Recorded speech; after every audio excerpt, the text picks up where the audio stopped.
All right, councillors, staff, members of the gallery, welcome to what is the final ordinary council meeting for this term of council. Well done, everybody. We got to the end of term. That's great.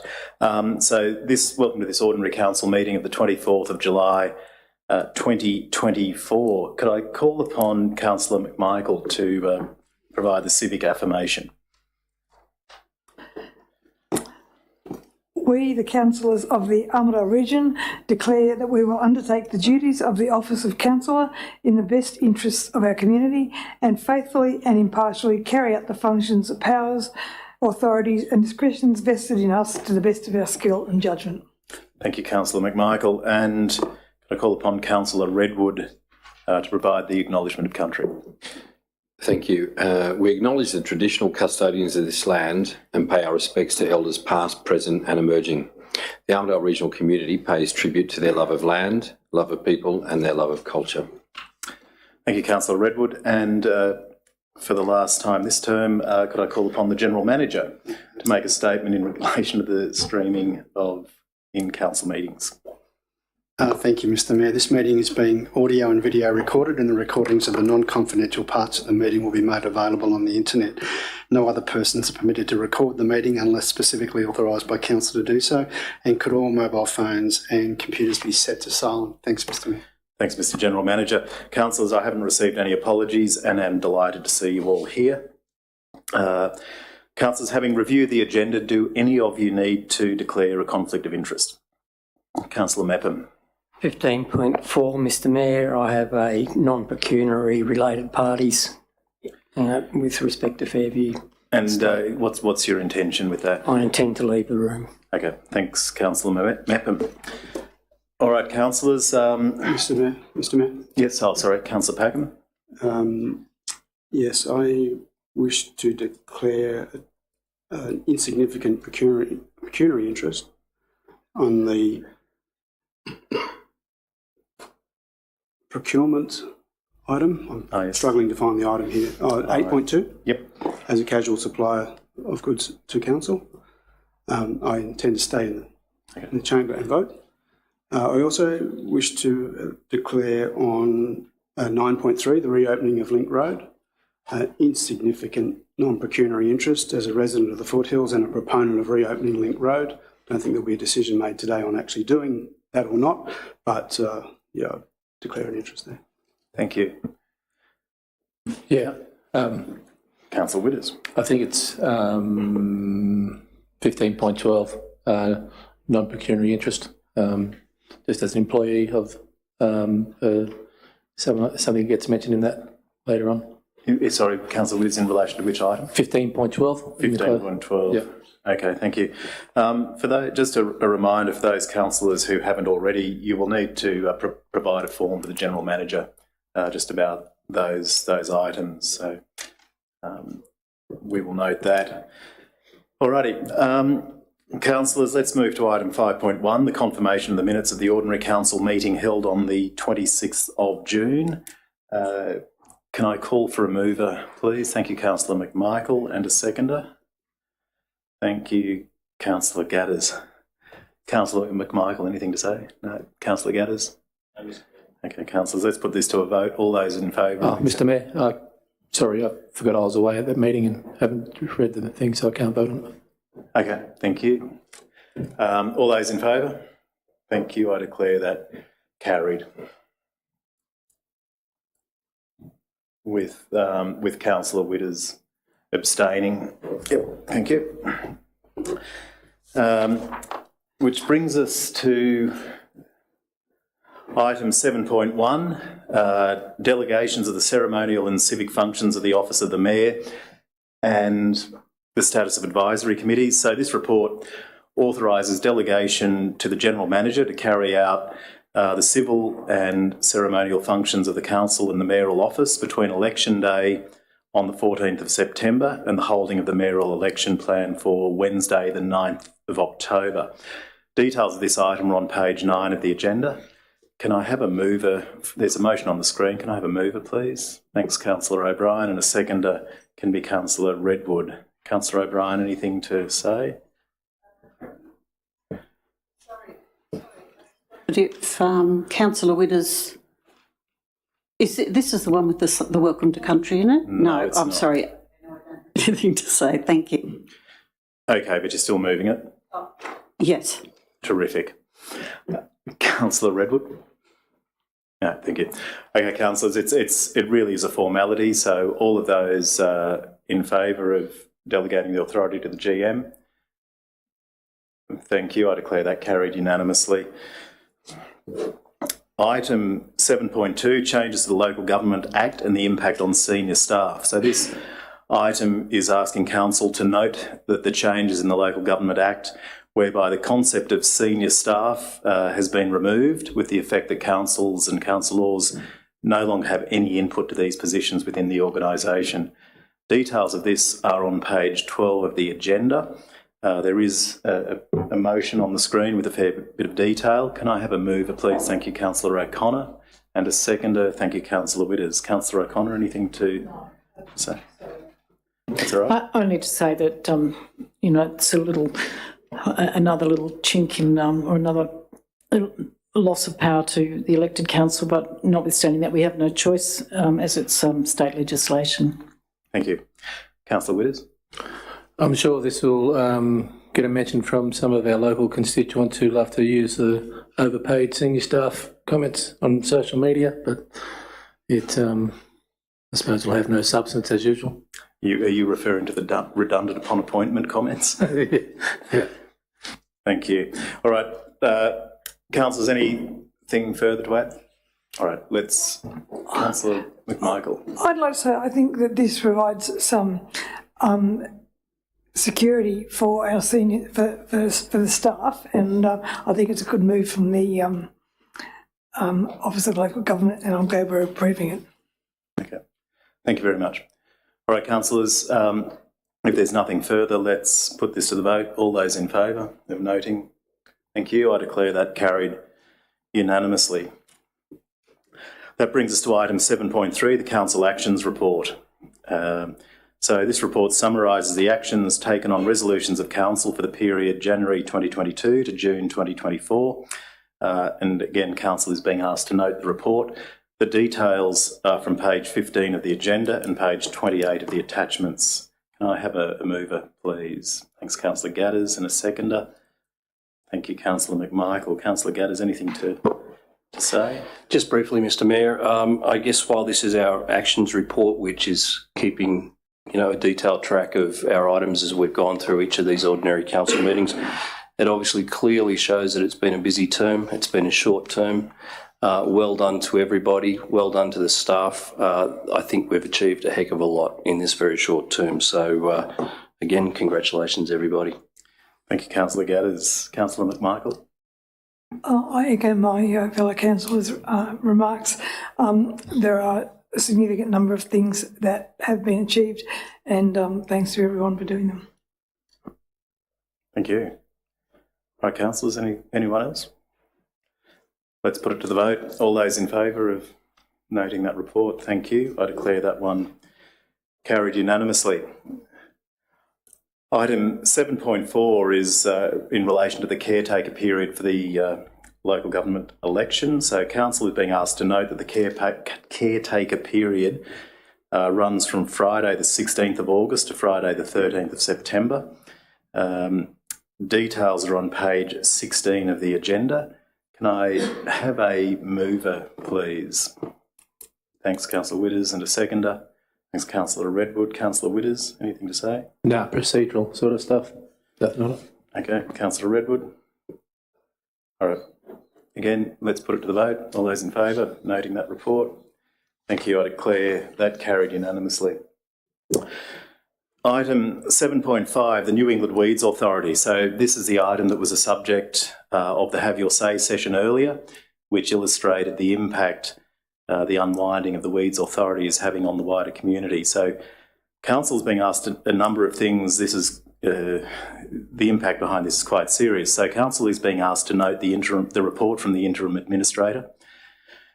We're being asked to agree that the New England Weeds Authority be dissolved with a target date for that dissolution to be November 2024. It authorises the General Manager to develop an ongoing arrangement for future service delivery, including consideration of the lead council model. And it also is seeking support to extend the interim administrator period for a further 13 months. You'll note that the administrator was appointed on the 17th of May. That will, for 3 months, that will expire on the 17th of August, smack in the middle of caretaker. And there's still plenty of work to be done. It should be noted that with the move to dissolve the Weeds Authority, ARC is likely to be called upon to make a cash contribution to cover all outstanding liabilities of NIWA.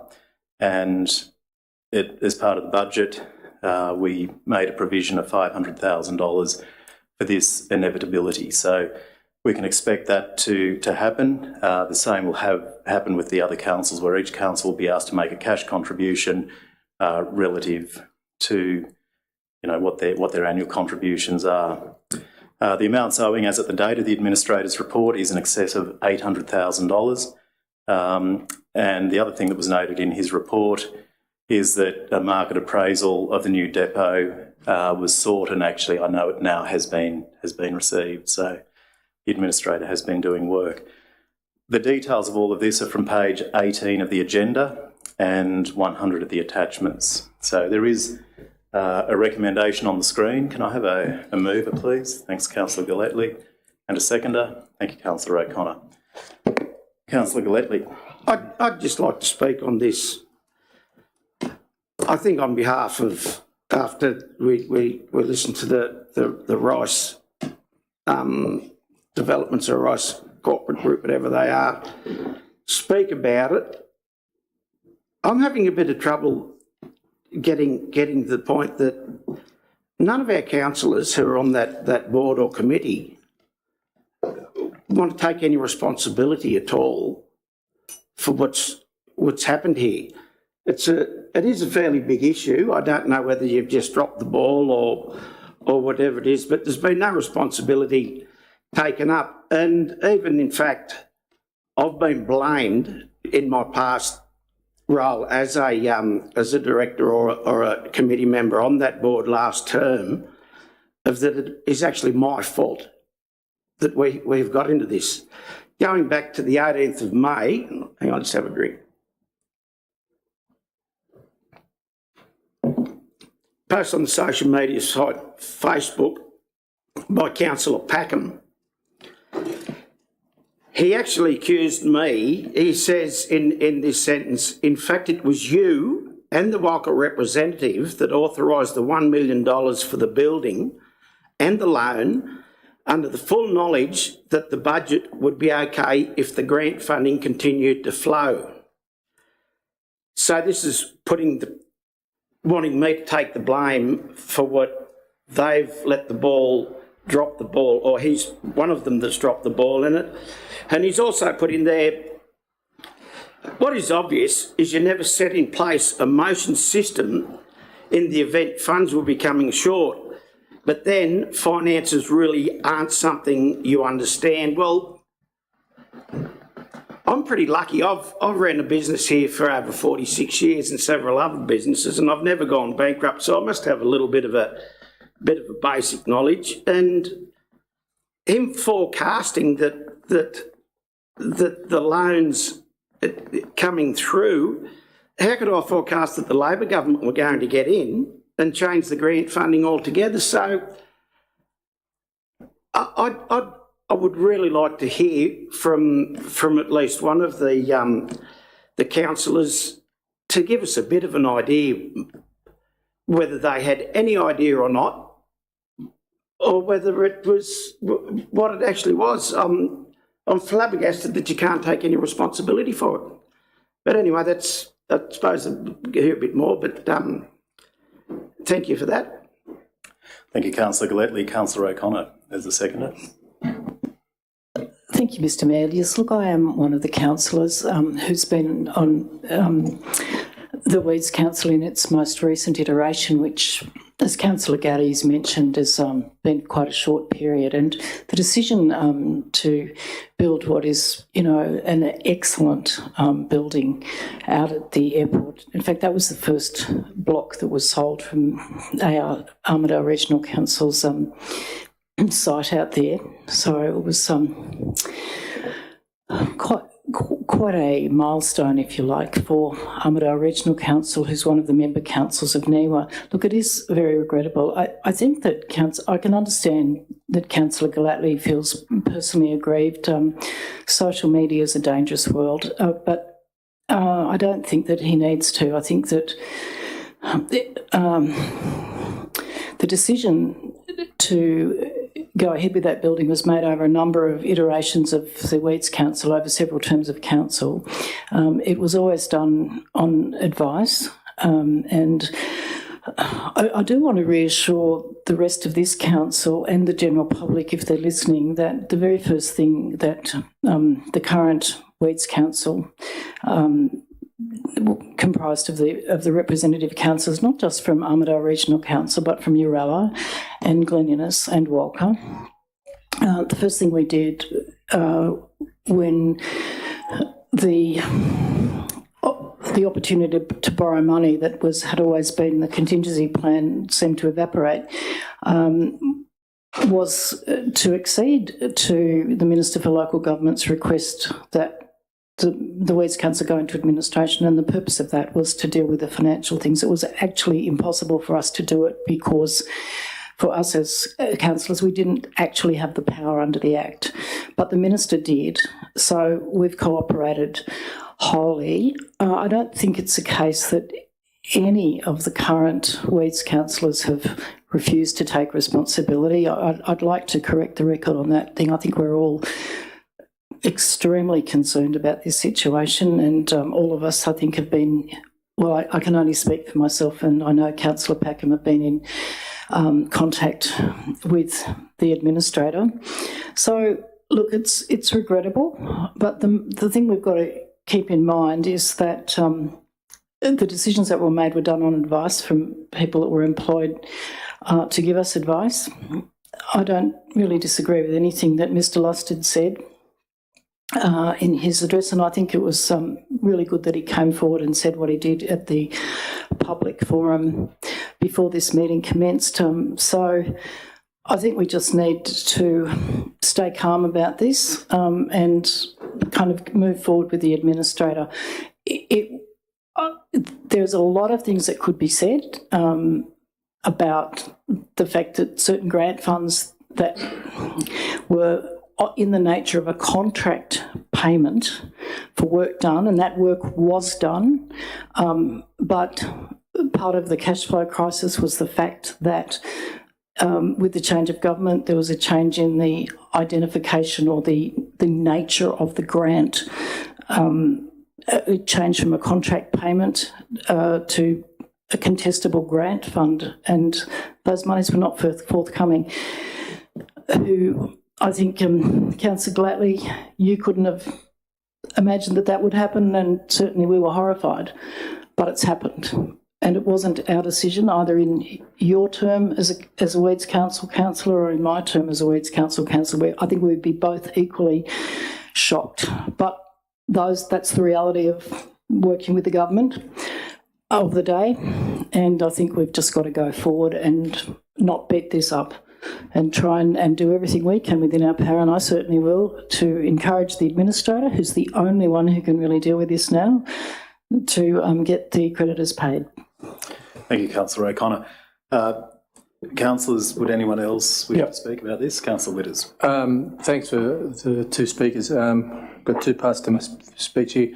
I think this is good, the fact that we can, the administration of NIWA is to continue, and hopefully those creditors that are still owed money and everything else get sorted out. Item C on this, looking at the new entity, a lead council model, hopefully something like that prevents a situation that we're in now from happening again.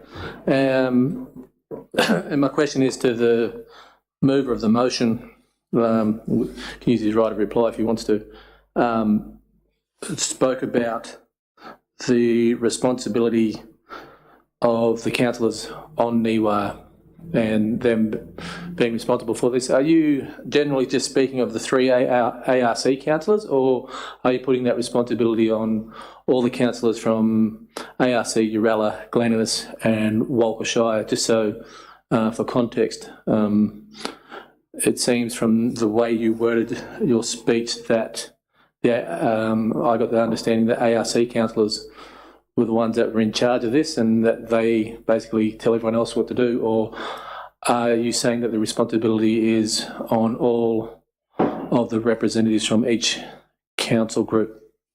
Thank you. Councillor Gillespie, I'll let you respond to that question.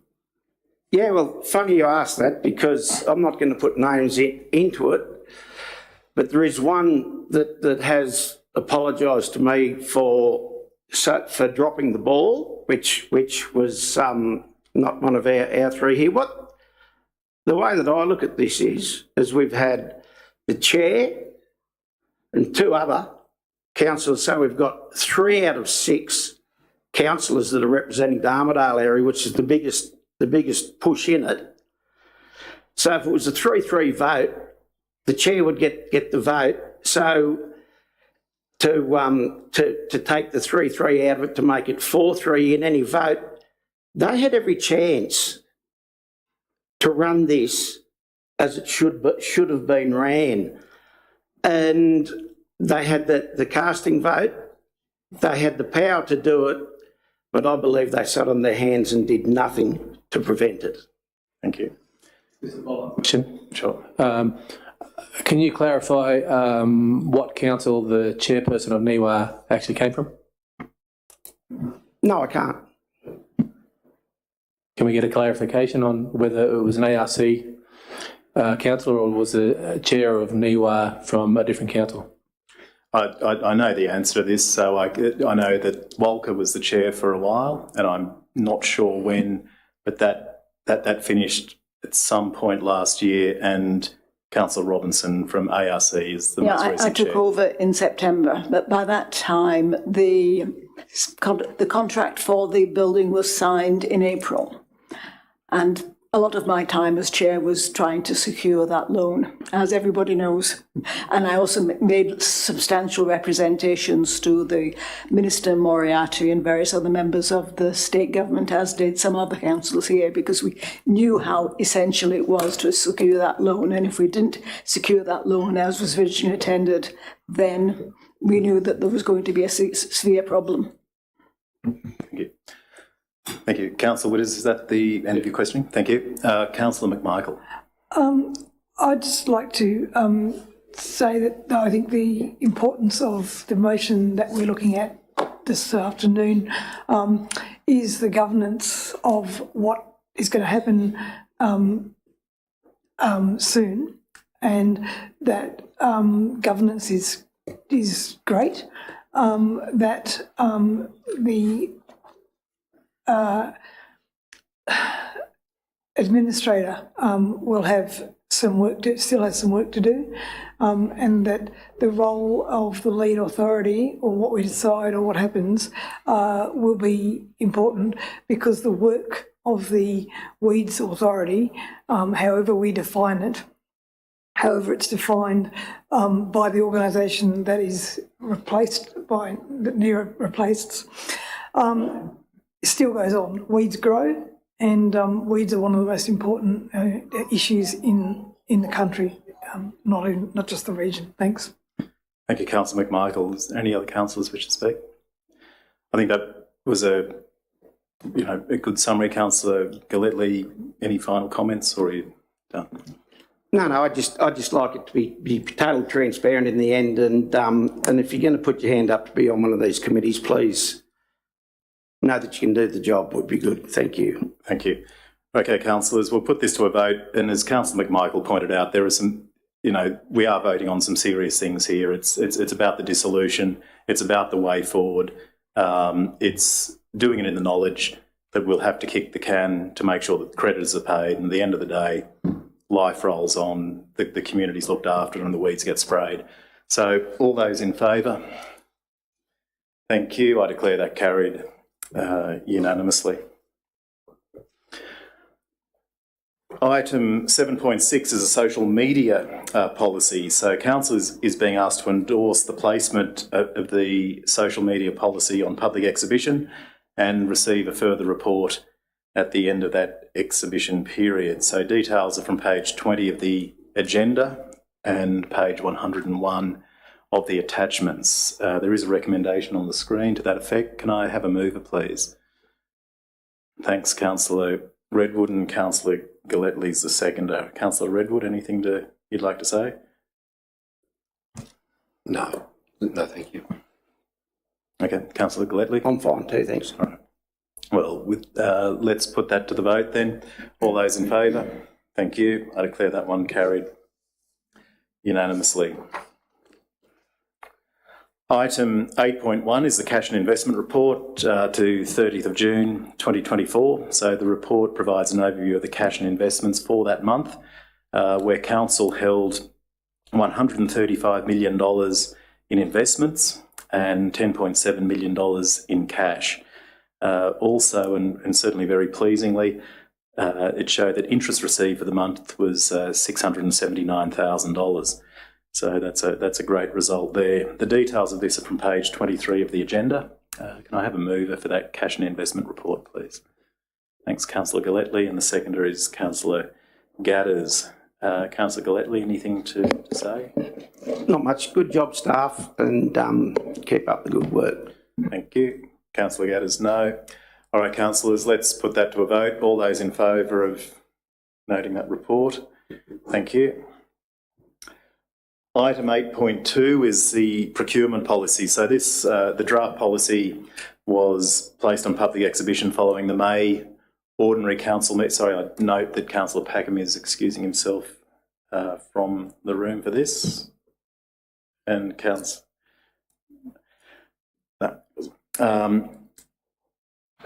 so this was placed on public exhibition following the May ordinary council meeting. Council is now being asked to adopt the updated policy. Details are from page 30 of the agenda and 115 of the attachments. There is a recommendation on the screen. Can I have a mover, please? Thanks, Councillor O'Brien, and seconded by Councillor Witters. Councillor O'Brien, anything to say? No, it's all good, thank you. Thank you. Councillor Witters? No. All right, councillors, let's put that to a vote. Thank you. I declare that carried with Councillor Packham abstaining. And he's back.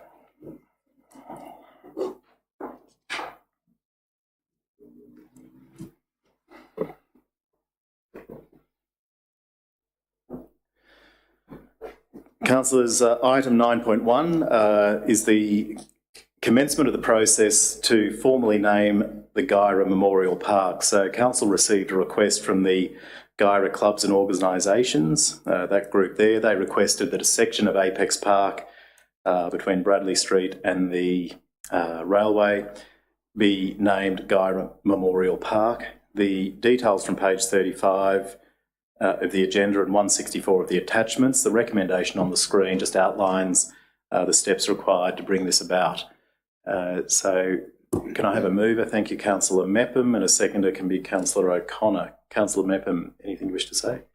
Yeah, a lot of community effort's gone into creating that park down there. A considerable amount of money was raised. It is very pleasing to see how well it's been done, and it is certainly a focal point now for the community, and I think it's appropriate that we move this naming process along. Thank you. Thanks very much, Councillor Mepham. Councillor O'Connor? No, that's great. Okay, thank you. All right, any other councillors wish to say anything? All good. Let's put it to a vote. All those in favour? Cracking on. Thank you. I declare that carried unanimously. All right. Item 9.2. This is the finalisation of the planning proposal for 90 Kurawatha Avenue. So this item has been a regular fixture in this term of council, and it's good to see that the outcome has finally been reached, where the minimum lot size will be reduced in that development. So we have details from page 40 of the agenda, 168 of the attachments. There is a recommendation on the screen up there that we crack on with this. Could I have a mover, please? Thanks, Councillor McMichael. Second can be Councillor Redwood. Councillor McMichael, anything to add, to say? No, but just as you say, Mr Mayor, it has been a long process. I believe that with our new housing strategy, that it will be a much quicker process, and this kind of development won't happen so much. And it's great to have a housing strategy in place, but it's great to have this development approved. Thank you very much. Councillor Redwood. Thanks, Mr Mayor. Yeah, I'd just like to congratulate Chief Officer Boyce and his team, because it's been a very tenacious effort to get this across the line. We've been knocked back several times on the proposal, and so it's just good to see it through. So well done. Thank you very much. All right, councillors, no one else seems itching to speak, so let's put this to a vote. Thank you. I declare that one carried unanimously. Item 9.3, I note that Councillor Packham said he had a, very, very tenuous conflict because he's interested in it and lives near there. But so this report provides an update on the previous resolution of council to negotiate the opening of Link Road onto the New England Highway. Council is being asked to note this report. Details page 47 of the agenda and 254 of the attachments. Could I have a move, which looks like Councillor O'Connor, and a second, it can be Councillor Packham. Councillor O'Connor. No, I just think I haven't declared any conflict, but I do live up near that Link Road intersection, and it was closed under a voluntary planning agreement a long time ago, and obviously things have moved along. We've got the housing strategy almost in place, thanks, and I would echo my colleagues' appreciation to Mr Boyce, but to everybody actually. If we're going to go that way, then we need the Homefield Drive was the original plan, but which is a single access from the roundabout. I'm saying this so that people listening can understand that northern roundabout into that subdivision area. Link Road, I think, was so named to link up the old, fairly small residential area around the northern roundabout with the university. So the notion that now we're trying to explore reopening Link Road to give people more options, by no means achieved. Very, very, I remember there was quite a lot of concern at the time the VPA was enacted that this was going to make traffic movement more difficult in that growing area. So I'm really delighted that we're sort of moving towards the possibility of reopening Link Road, but it won't be without its difficulties, because we will be in the hands of, of higher authorities than ourselves, with, in particular, Transport for New South Wales. So that's all I want to say. Thank you, Councillor O'Connor. Councillor Packham. Thank you, Mr Mayor. I agree with the sentiments of Councillor O'Connor. If we're going to grow the northern area and provide those opportunities for more housing, more affordable housing, just by the fact of supply of housing, we need to get on the front foot and provide that access. Yes, Homefield Drive was the design for when the foothills was going to be contained to the foothills, and yes, it would potentially handle the quantum of traffic. But as we also know, everyone coming from the north and wanting to skip across to the university, etc., were using Link Road, which was of no imposition to the residents at the time. And indeed, if it remained open, the residents of the foothill wouldn't even notice that traffic. But as it is now, they very much notice that traffic as it comes off the roundabout through Homefield. It's been created as a bit of a chicane. We haven't decided that there should be no on-street parking, so the residents of Homefield have continued to park on there, which has actually made the intention of a wide road a very narrow road, and yet we could, with the ease of opening a Link Road, have reduced the traffic to half the impact that it would be, as long as we look at the broader strategy of around Scholes, etc. But if the northern growth area is to be part of our strategy, then we need to get on the front foot and make that attractive to developers now, or in the near future by opening up the access. They go, great, that looks good. Access to traffic flows, etc., are attractive for me to develop that area, and we should proceed as we can. Thank you. Thank you. Councillors, anyone else wish to speak? All right. Yep, Councillor Mepham. When Link Road was closed in my former life as a fire control officer for the area, I opposed the closing of Link Road because the most prominent threat to any community is a fire from the west or the northwest and wind, and you have a significant grass slope which also increases the speed of fire dramatically. Once Link Road was closed, fire trucks were not able to get through that chicane in Home Fuel Road. It restricted the flow and increased the time response to those areas. So I had written to council a number of times back when this was happening, and I'm glad to see now there's a possibility it's going to be reversed. Thank you. Councillor O'Connor, your right of reply as such. I'll just reply to what Councillor Mepham said. I'm actually gratified because I also opposed the closing of Link Road at the time, but we were told we just had no option given that it was under a voluntary planning agreement. But I'm actually, I guess, gratified and encouraged to know that I believe, in fact, that there are fire risks not at that intersection and also involving this, the subdivision opposite that, Weaver Ridge, which I know pretty well. So, yeah, it's another reason to be encouraged by this report and to encourage the staff to keep moving with that, because I do think there is a, I now know because Councillor Mepham said so, that there are some genuine risks in terms of a potential emergency there. I remember that I did actually ask for those pylons to be removable ones, and I was told that there was no such thing. And I think that that was not the case then. So for the purpose of being able to get emergency access into Link Road quickly for, emergency vehicles. But they're very much permanent at the moment, and I think given what Councillor Mepham has said, the sooner they, that risk can be addressed, the better. Thank you. Can I just second that? I mean, I've seen examples of, demountable piles that could actually do the same job, and I think we should be looking at that immediately as a temporary solution while the planning agreement or the planning is coming out. Thank you. All right, councillors, given we're noting a report to crack on, all those in favour? Thank you. I declare that carried. Councillors, the real gems get buried, but item 9.4 certainly is one of those gems. This is the proposed planning agreement with the oven mountain pump storage, or the oven mountain pumped hydro scheme. What's been negotiated is a fantastic outcome. That was negotiated by the executive, primarily Chief Officer Boyce and our General Manager. And it's given what we were initially offered, they've upped that by close to a factor of 4.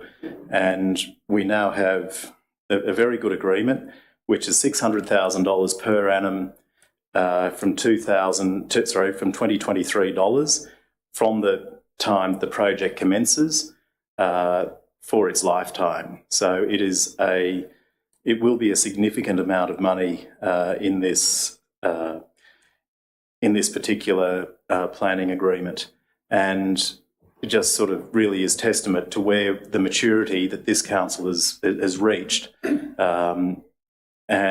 terms of being able to get great outcomes for the community with a renewable energy zone that's been foisted upon us. So well done to the team there. There is a condition as well this planning agreement is conditional on Armidale Regional Council and Oven Mountain Pump Storage entering into a heads of agreement for the Kempsey-Armidale Road upgrade. Again, that's a good outcome as well. So the details of this are from page 51 of the agenda. The nuts and bolts of it, the really one-page offer, is on page 318 of the attachments. Can I have a mover for this? Thanks, Councillor Robinson. Second to Councillor Redwood. Councillor Robinson. Yeah. I'd just like to congratulate all those involved in this agreement because it's a superb agreement, and it's superb for both because of the money that will be coming to the council and the community benefits, but also because as the renewable energy zone develops, storage become more and more important. And the last thing anybody wants to do is delay any construction on storage, because as we get more and more renewable energy, storage and as they say, flattening the duck curve will be the key thing that will drive our renewable energy and drive our progress on climate change. Thanks, Councillor Robinson. Councillor Redwood. Nothing about duck curves, but yeah, just well done. And I think it's a terrific outcome for all of us. Thanks. Thank you. All right, well, you know, this is one of these great achievements for this term of council. All those in favour?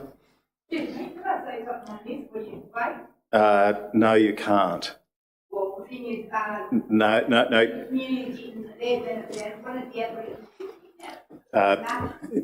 Mrs. Ahoy, I'll have to pause the meeting if you continue. We can't just have interjections from the gallery. Yeah. From the gallery. What's happening over now?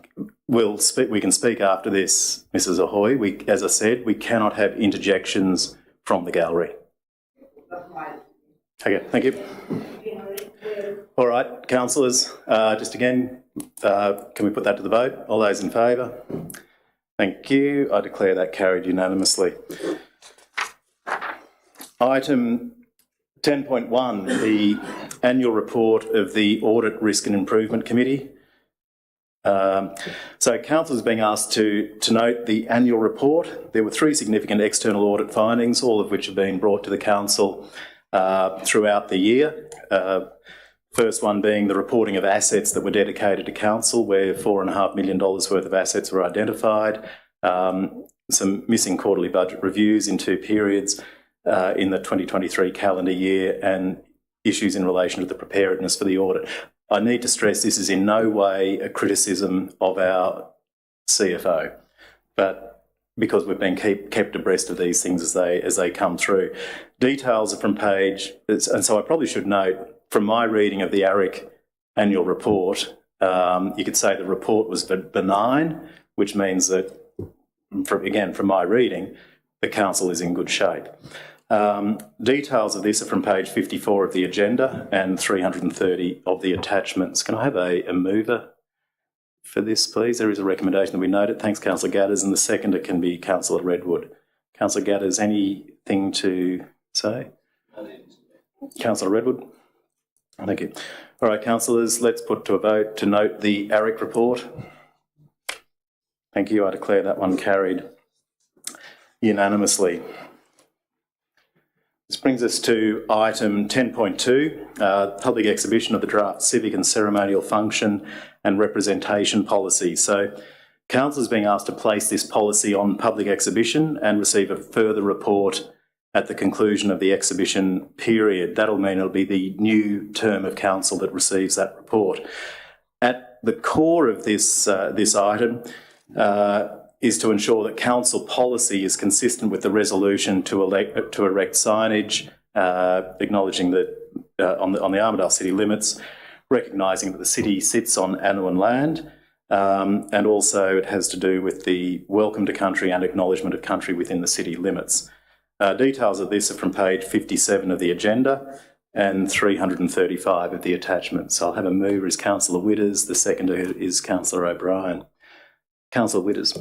Yeah, thanks for that. And as you mentioned, this is a follow-on from the decision made in September last year. And it's a pretty simple sort of thing when people have a look at it, as this goes out for public exhibition. The whole idea around this is so that council and council staff have a direction in regards to what was written in that motion.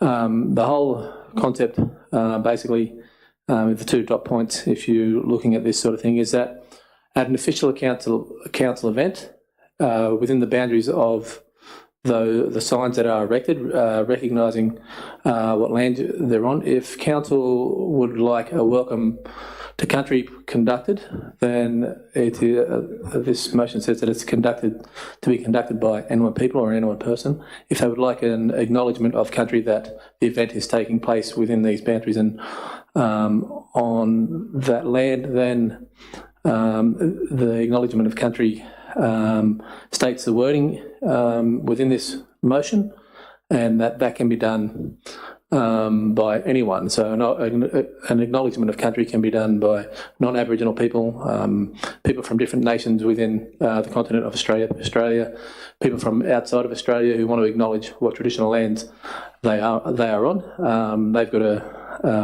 I suppose, a bit of wording there that at official council events inside the boundaries of the signs that we're putting up, that is what to be said. So this goes out to public exhibition, which means that anyone who wants to can have their say on it. I'm sure the directions on how to do that are in there somewhere. So if you think that you have an opinion on this, you can put a submission in, and I'm sure the new council will look at it accordingly. Thanks, Councillor Witters. Councillor O'Brien. Yes, I just want to let the public know a little bit about the background to the changes in this policy and this motion. A lot of conversations, a lot of research, and a lot of becoming familiar with the local history through reading archival materials and historical documents has led us to support the N1 people's request to acknowledge that Armidale City and more, but this is all we can be absolutely sure of until further consultation occurs, is their ancestral home. They are one of the few traditional tribal groups in New South Wales who have not been acknowledged by their local council, and this is what is spurring us on. As the council does further consultation about the rest of the local government area, is it expected that other groups will be added to the wider area that is the Armidale Regional Council. This is the first step in our long-delayed conversation about an important part of our local history and is a central part of reconciliation. This is not about exclusion. Many Indigenous groups in Armidale have shared this land since colonisation and deserve recognition too. Many of these people have ancestral homes in our wider region, and the detail of this is yet to be agreed upon, which is why we are embarking on further consultation in our region. This should not stop us from starting somewhere now, somewhere where there is almost unanimous agreement. I'll just pause there, Councillor O'Brien. Mrs. Ahoy, Mrs. Ahoy. We don't come in here to Okay, councillors, I'm going to cease this meeting for 5 minutes. We're pulling up stumps. We'll come back here at 4:53. Mrs. Hoy.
Okay, councillors, welcome back. 4:55, we'll just resume the meeting, which brings us to item 11.1. We didn't vote on that last one yet. Deborah hadn't finished. Deborah finished, we didn't vote. Very good, thank you, councillors. You're all on your toes. And this is a short council term, look at that. Let's go back and finish 10.2, shall we? Councillor O'Brien, you were in the midst of something so gripping I forgot it all. I know, Do you want to go from the top? Oh, no, I won't go from the top. But I will just say that we are representing a large group of people, Anouan people, and other people in the community that have asked us to do this. It's not something we made up ourselves. And we feel it's important that that group of people be recognised, as they are one of the very few peoples, as I said, in New South Wales whose tribal group has not been recognised. One of the reasons is because it often causes great difficulty and hurt to other people, but unless we move forward with this, then this town can't, the Aboriginal people in this town will not be able to take the great advantages that can come from that acknowledgement. And although it's difficult and hard, we must proceed with this. As the Council does further consultation about the rest of the LGA, it is expected that other groups will be added. This is the first step in our long-delayed conversation about an important part of our history and a central part of reconciliation. This is not about exclusion. Many Indigenous groups and people have shared this land since colonisation and deserve recognition too, and many of these people also have ancestral lands on the local government area. This should not stop us from starting somewhere where there is almost unanimous agreement, somewhere where the evidence is overwhelming, and that is in the Armidale City. It's hard but necessary. We can't keep putting it off because it's hard. We can't keep putting it off because some people get upset. I ask my fellow councillors and the community to support this first important step. Thank you. Thank you, Councillor O'Brien. Councillors, any other councillors wish to speak? Councillor Robinson. I just want to emphasise that this is a consultation, and this council and the council that will make the decision will be listening. So let's hear all points of view. Thank you. Thanks, Councillor Robinson. Councillor O'Connor. Yeah, I suppose I want to support what Councillor Robinson has just said. I'm a little concerned that restricting welcomes to country, well, I just think there's more work to do in relation to who's allowed to speak in an official capacity. As Councillor O'Brien has said, I agree with Councillor O'Brien, we've got to start somewhere, we've got to do something, and I will support this, but I do think that the consultation should try and find a way through where the people who have, not just for the last 10 years or 50 years, but, you know, ever since Armidale was a place in colonial white society, there were many different Aboriginal people living here, and I think we need to strive. This may be a first step, but we've got to strive for inclusion in some way. And I agree with Councillor O'Brien. It's not easy. It's hard, but we can look at it. We can flip it and see it the other way. That actually,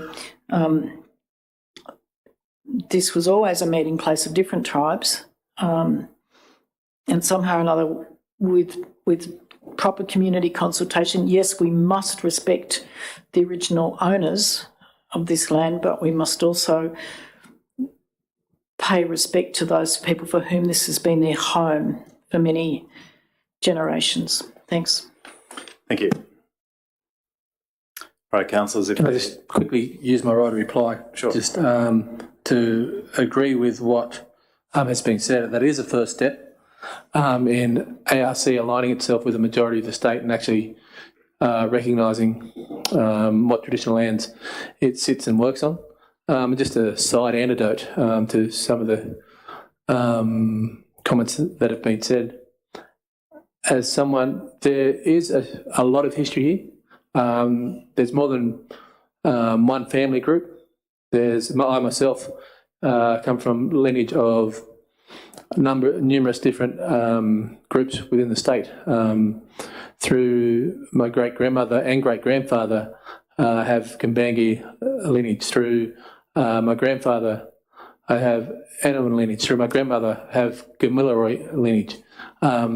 It's not about exclusion of anyone or any family or any groups. As I said, there's a majority of stories and families, and it's not just about one group or one family or anything else like that. I really do want to thank the staff that have put the time and effort into this.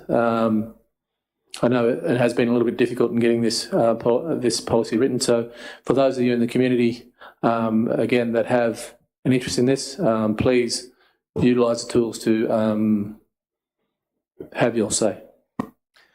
Thank you very much, Councillor Witters. All right, councillors, all those in favour of putting this on public exhibition?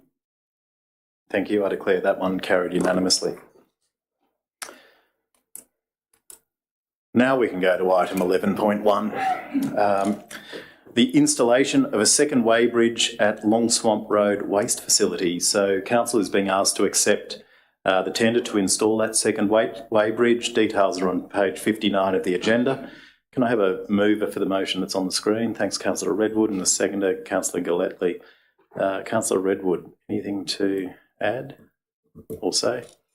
Councillor Galletley?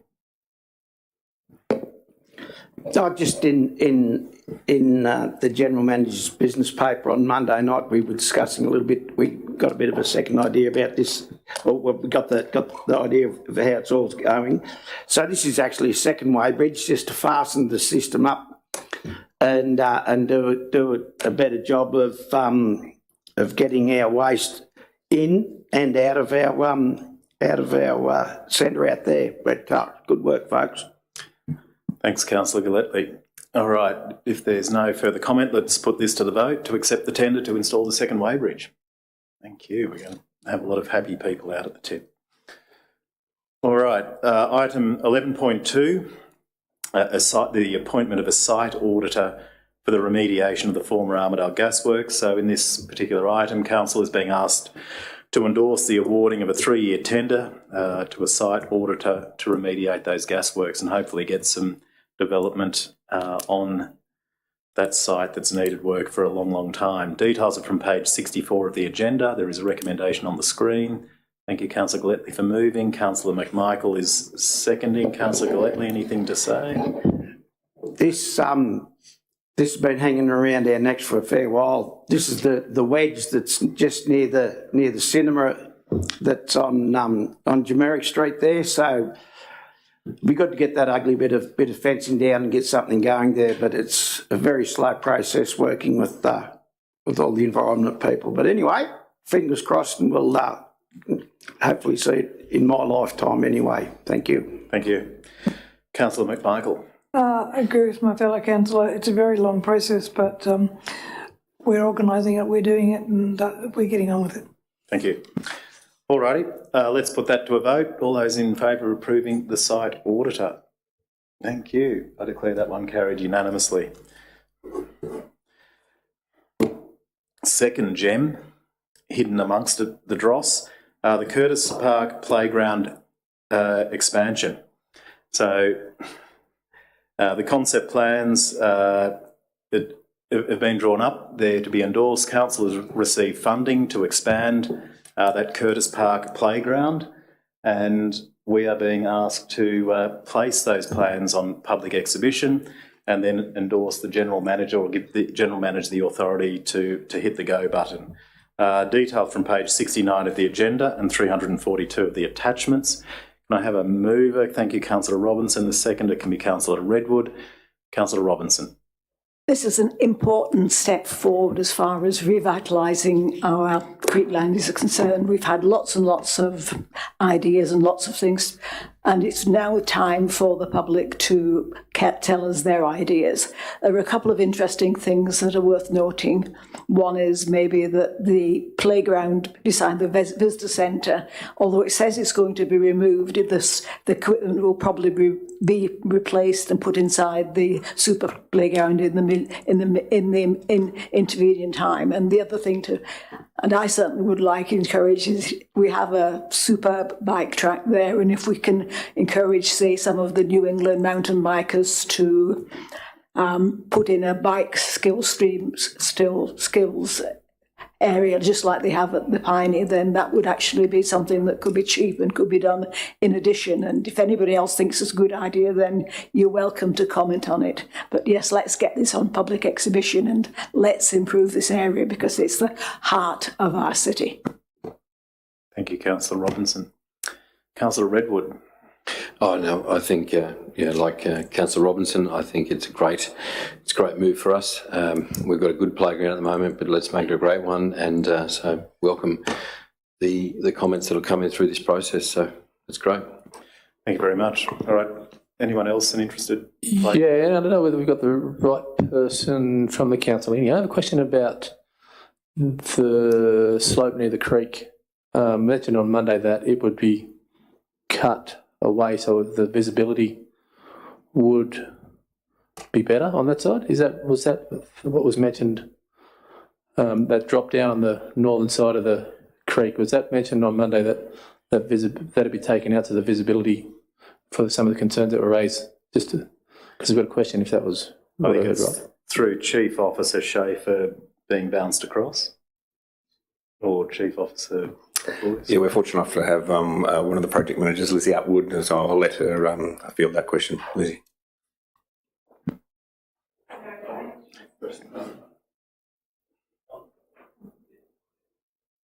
Thank you. Yes, the plan for the creeklands, if it goes ahead, does include shaping it down because at the moment people can't see the water and that makes it dangerous for children. So it's basically to keep an eye on the creeklands water. Thank you. Which then gets to the second part of my question is, what effect would that have on the flooding or in that area when it rains? So will it increase the flooding? Will it decrease the flooding? Will it have no change or effect at all? We're actually doing flood studies. We're doing a flood study for the park to see how much that we can fill it in the fenced area to get it higher than the flood level. And there's also a flood study being done of the Armidale area. And once we've got that information, we'll be able to share it with you. Thank you, Ms Atwood. Councillor McMichael. I was going to say, I think this is a fantastic playground. It's already really well utilised, and I think the idea of the fence going all round is going to be brilliant and a real boon for parents. Thank you. All right, councillors, if there's nothing further, let's put this to the vote. I'm sure this will get a huge response from the public. So all those in favour of placing on public exhibition, thank you. I declare that carried unanimously. Item 11.4 is the Kempsey Road status report, and I notice we've got some Kempsey Roaders over here. Welcome. This is I guess a semi-regular report that will become a bit more regular. Just updates on the Kempsey Armidale Road restoration project, being that massive, the massive project the council is undertaking, and council is being asked to note the report and the information contained in it. And I also note, just for those listening in, council has received extensive briefings on the Kempsey Road in the last 7 or 8 days. We've had 2 of those. So thank you. Details are from page 73 of the agenda. Can I call for a mover, please? Thanks, Councillor Witters, and a seconder. Thanks, Councillor O'Brien. Councillor Witters, anything to say? No, I just thank Mr. Manners for his briefing the other day. Very extensive. Makes life a lot easier to understand what's going on, so thank you. Thank you. Councillor O'Brien, you concur? Excellent. All right, councillors, All those in favour of noting the report? Thank you. I declare that that carried unanimously.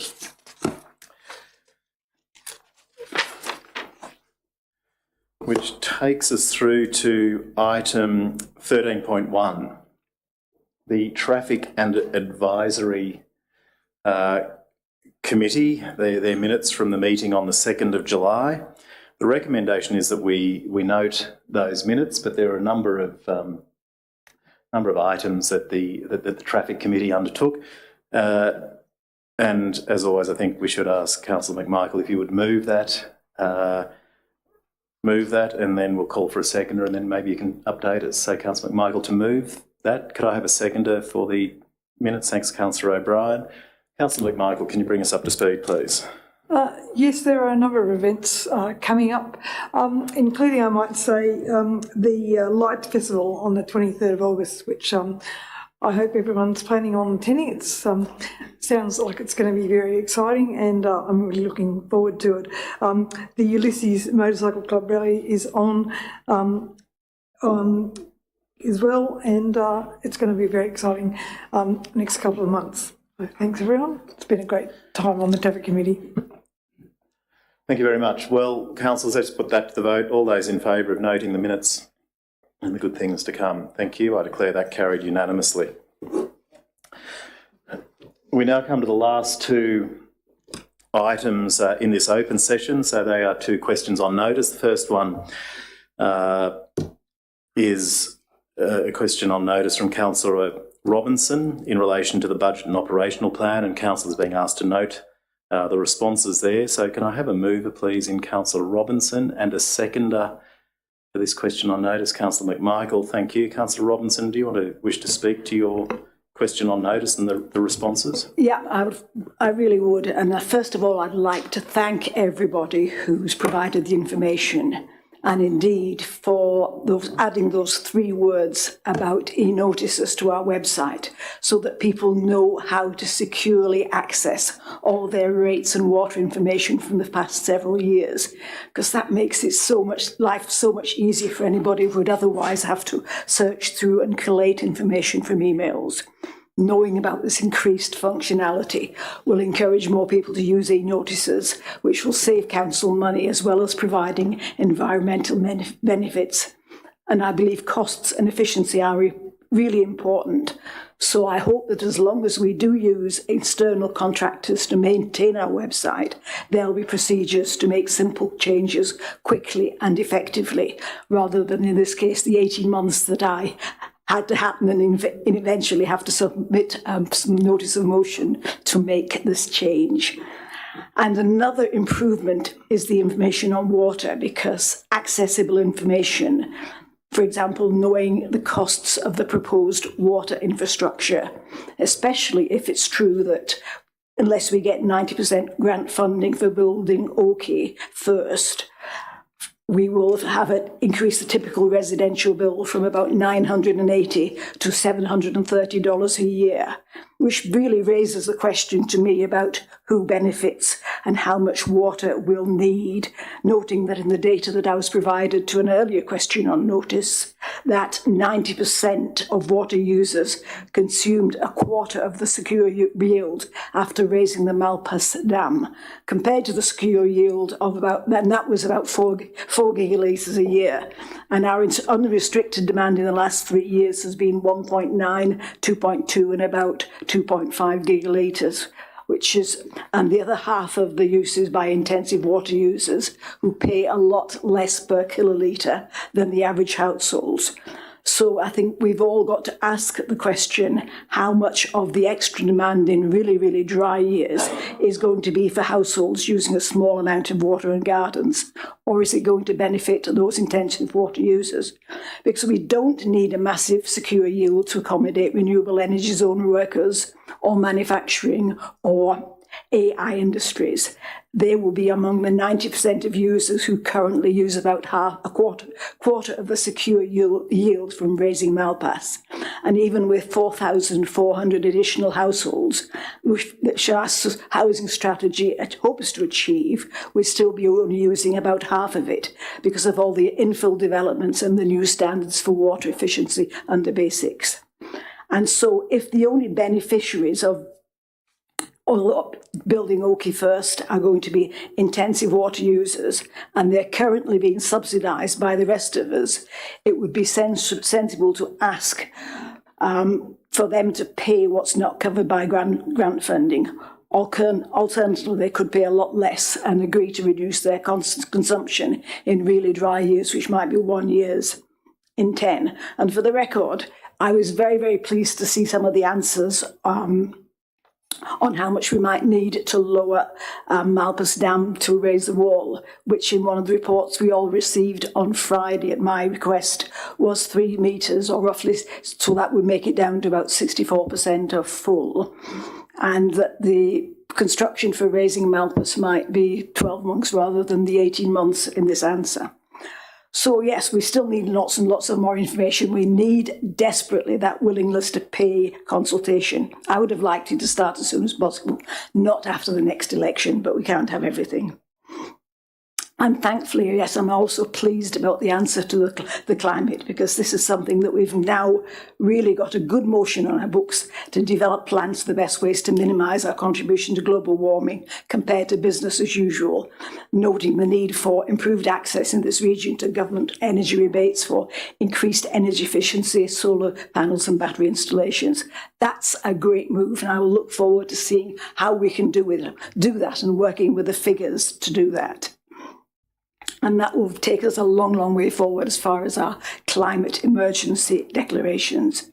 And thanks very much also for the simpler financial information. Finances are really, really important, and that's why we need accessible information on what we're spending, both operational and capital expenditure.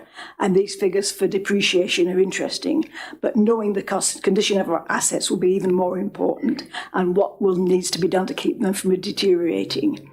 So our accounts are currently pretty confusing, and I look forward to seeing some improvements in the very near future. Thank you. Thanks, Councillor Robinson. All right, I'm assuming you won't have anything to say. Councillors, all those in favour of noting the... Can I just having a look at that report, and thank you, Councillor Robinson, in the blue, talked about 2 degrees warming either yesterday or the day before was actually the hottest day recorded globally. Since records have been taken, and the fact that Armidale Regional Council is looking at how they can reduce their impact on that, and you've only got to walk outside at the moment and see the trees blooming in the middle of winter to know that climate change is happening and that every single person needs to do something about it. Thank you. Let's put it to a vote. All those in favour of noting the responses, thank you. I declare that carried unanimously.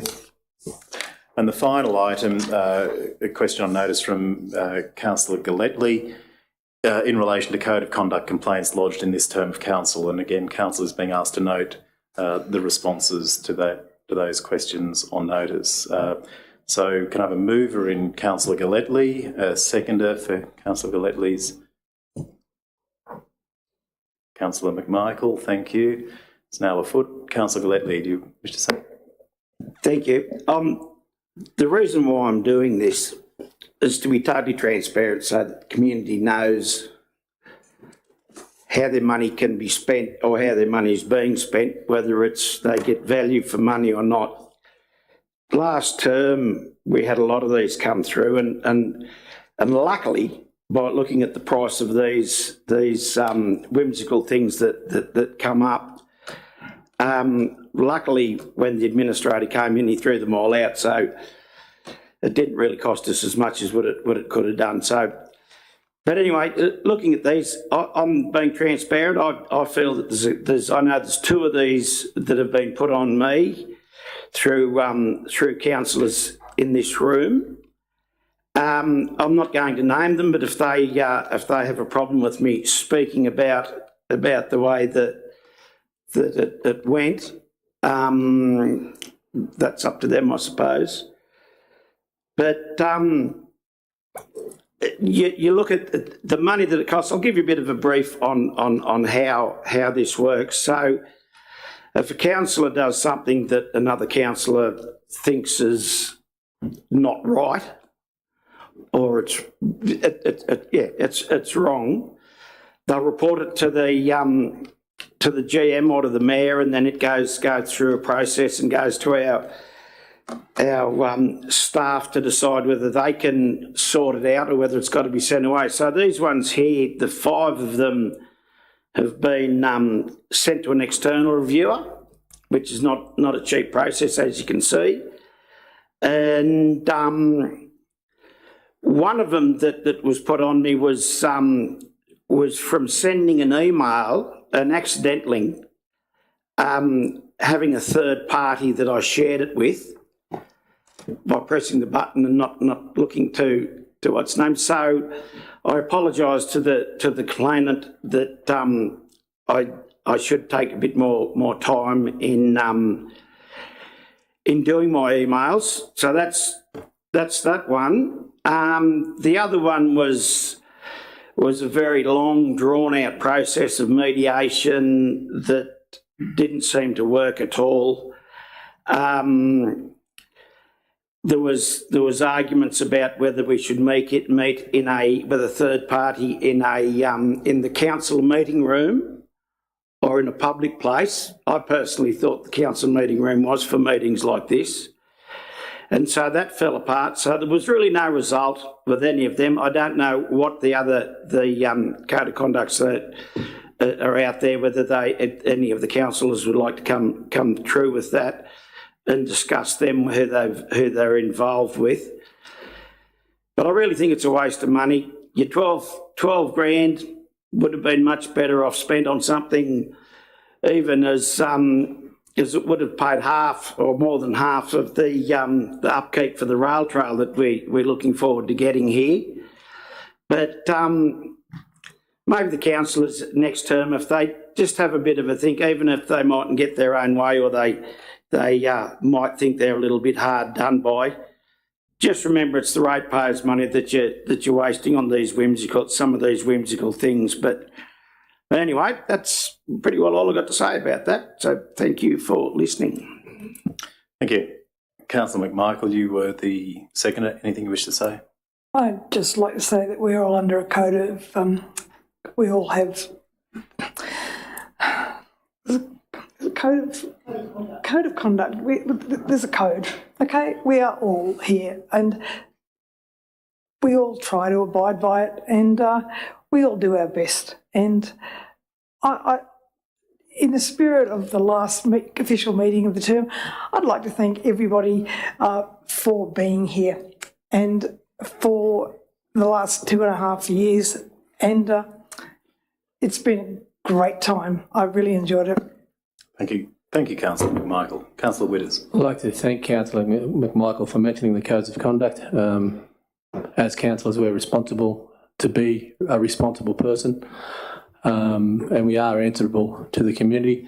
This question on notice, or submitted questions without notice, I was trying to think of an analogy that suits it, and listening to the mover sort of reminds me of an arsonist complaining about the cost of the fire department to come and put out his fire.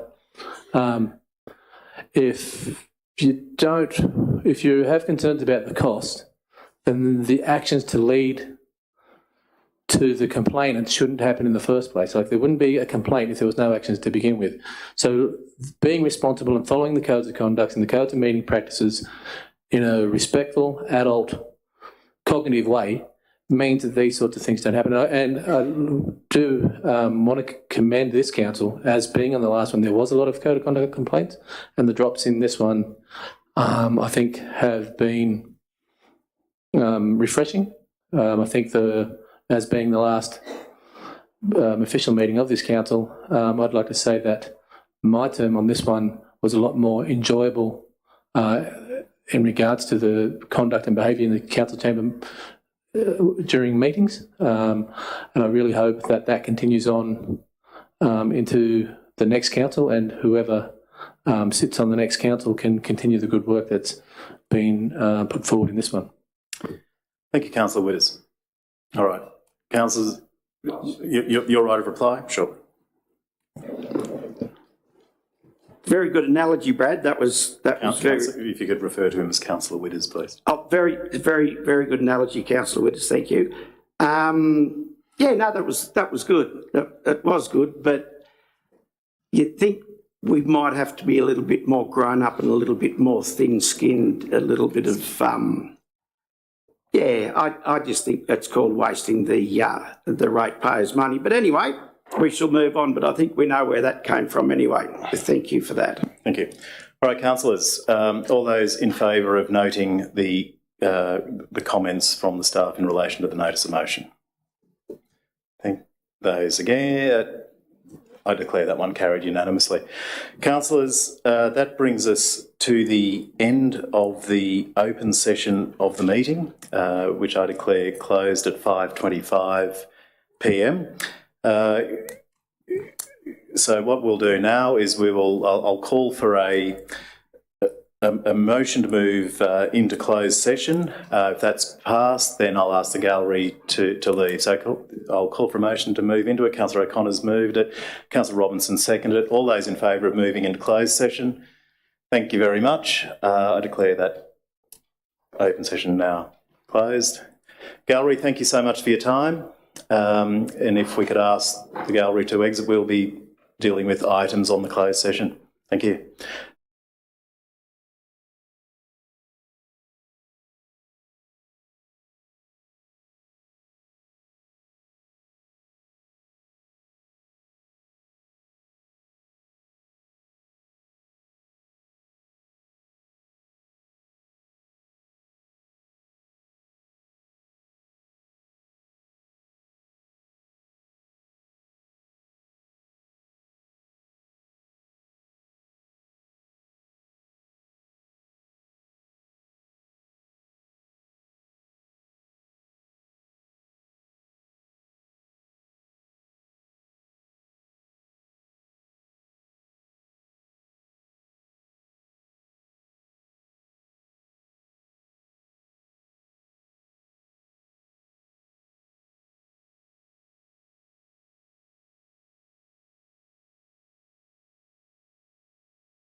Resolved by Council that they accept the tender recommendations from the New South Wales Public Works on awarding Brycon Proprietary Limited for the Armidale Sports Ground car park upgrade, which includes the lump sum tender amount. B, delegate authority to the General Manager to approve expenditure up to the upper funding limit of $430,000 available for the project from Council's Section 7.12 Developer Contribution Fund, being a sum of $295,000, and the Local Roads and Community Infrastructure Program Phase 4 to the value of $135,000, and delegate authority to the General Manager to execute all documents in relation to the contract. Item 15.2. Tender recommendation, Armidale Pedestrian and Bicycle Link Safety Lighting Program Stage 2. Resolved by Council that accept the tender recommendations from the New South Wales Public Works on awarding JLE Electrical the Armidale Pedestrian and Bicycle Link Safety Lighting Stage 2 project. Tender submitted by Large Industries trading as JLE Electrical for $480,082.68 ex GST. Delegate authority to the General Manager to approve expenditure up to the upper funding limit of $772,250, excluding GST, available for the project from Council General Funds via the Stronger Country Communities Fund Round 5 grant, and delegate authority to the General Manager to execute all documents in relation to the contract. Item 15.3, Oakey Dam Hydroelectric Opportunity Market Sounding. Resolved by Council that note the opportunity to leverage the Oakey River Dam asset by permitting a hydroelectric power plant to be reinstated and or constructed. Note the potential benefits to the Council and the community. Note the expression of interest process undertaken by Council officers to explore the potential for the site to date.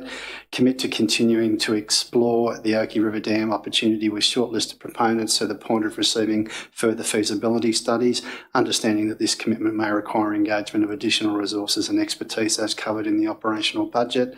And 5, note the budget allocated in the approved operational plan for renewable energy production and storage of $590,000 will also be used to A, investigate supplementary renewable energy alternatives in line with the Renewable Energy Action Plan and Projects 030 goals, and pursue other optimisation and carbon abatement initiatives for Armidale Regional Council.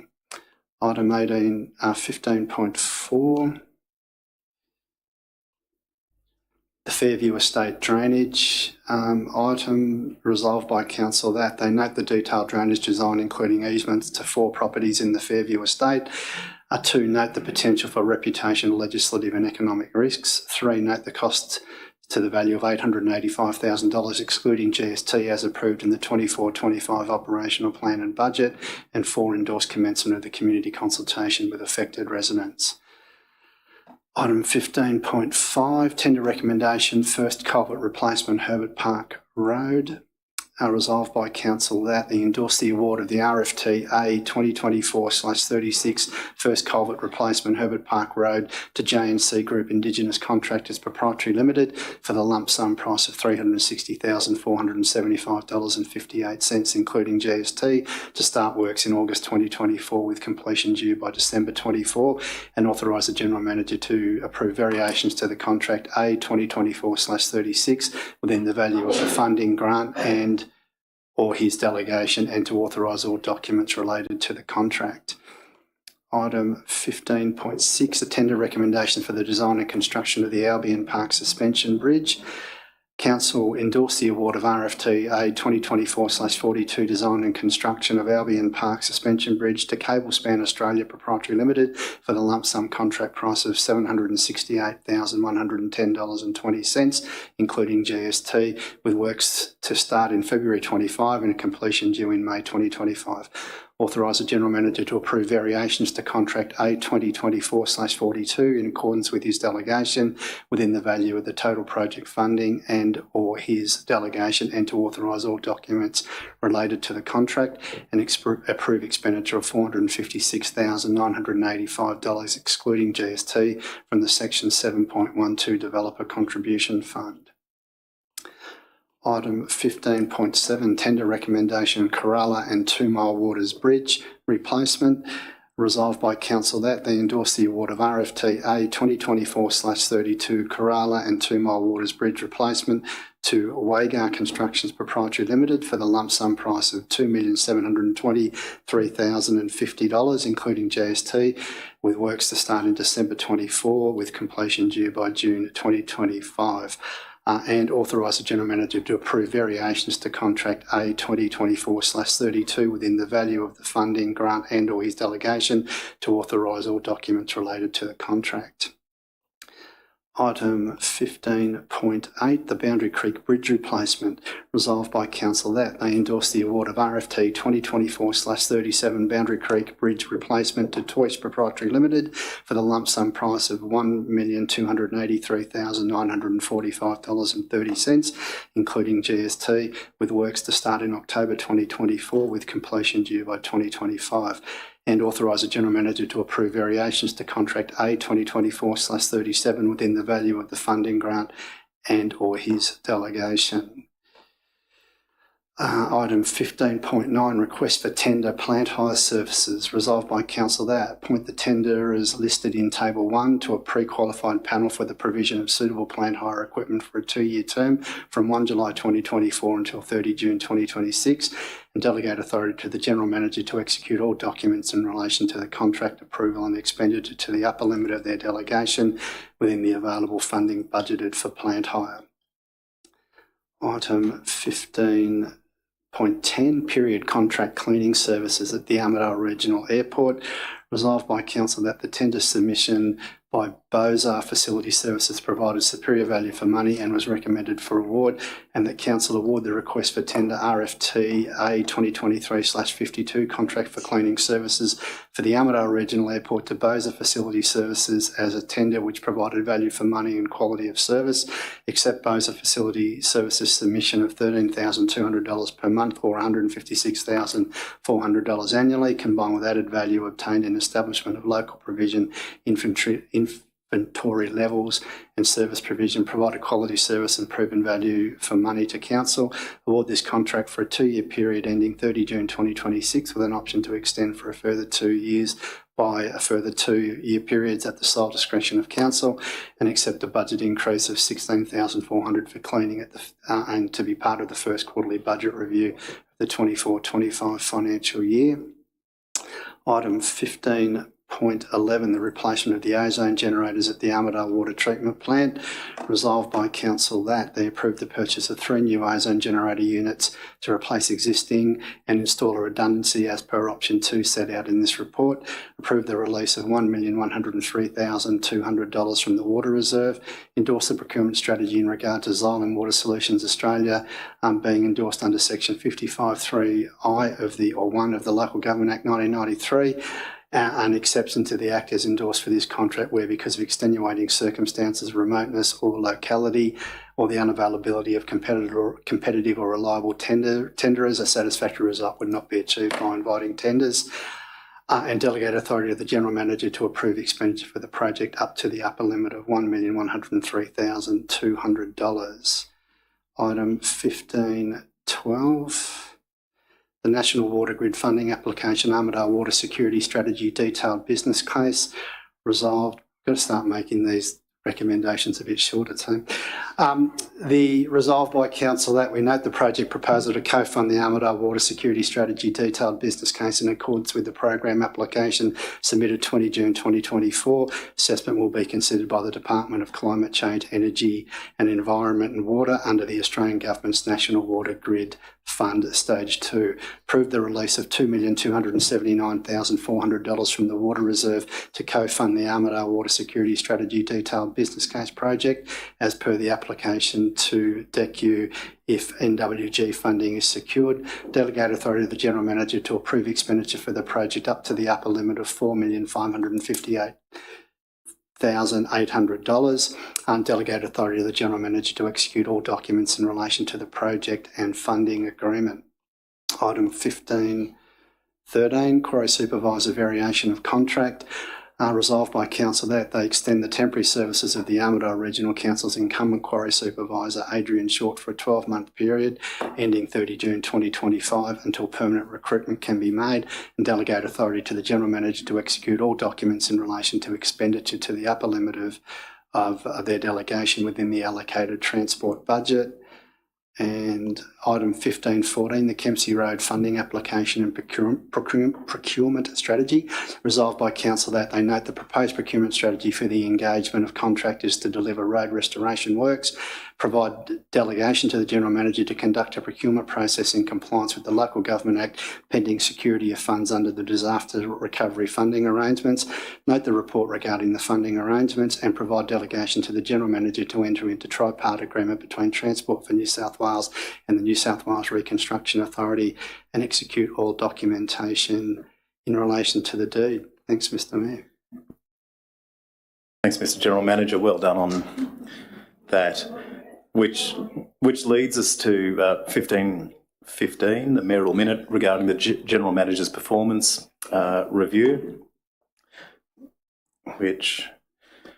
where Council noted and endorsed the review panel's assessment of the General Manager for the 2023-24 annual performance review as outstanding, with an overall average rating of 9.08 out of 10, noting that 12 of the 16 KPIs were assessed as outstanding, which is a rating of between 9 and 10, and 4 of the 16 KPIs were assessed as exceeding expectations, being a rating of between 7 and 8.